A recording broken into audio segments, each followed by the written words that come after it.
In the sprawling manse of Qasir, young Mohammed and his father found themselves grappling with sinister night terrors that tore through the peaceful veils of dusk. Mohammed had always been a curious child, his keen eyes ever eager to explore the ancient house his father had inherited. Little did they know, the house held secrets darker than the shadows that danced upon its worn walls. One moonless night, as the velvet cloak of darkness enveloped the horizon, Mohammed's father tucked him into bed with a tender kiss and whispered a promise that set the nightmarish wheels in motion. "Sleep tight, my son. No harm can come to you while I'm here." Yet, harm was already lurking in the corners.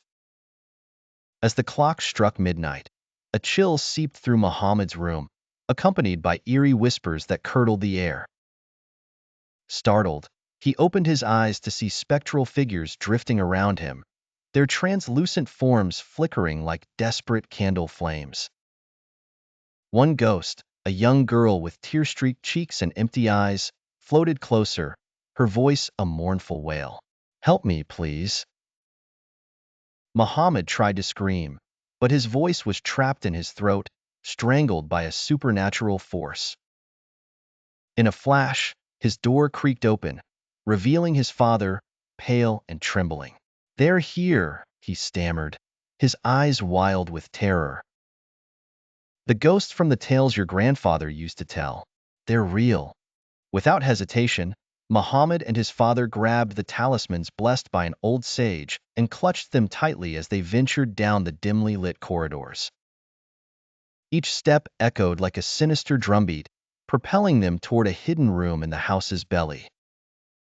This room, shrouded in layers of dust and decay, was rumored to be the nexus of the supernatural occurrences. As they burst into the room, a whirlwind of icy wind howled through the air. The ghosts gathered, their faces contorted in sorrow and rage. Mohammed's father held the talisman higher, chanting words of banishment. The ghosts shrieked, their forms distorting and dissolving into the ether. But just as they thought it was over, the spirit of an old man materialized, his eyes blazing with a vengeance centuries old. "You think you can banish us?" he roared.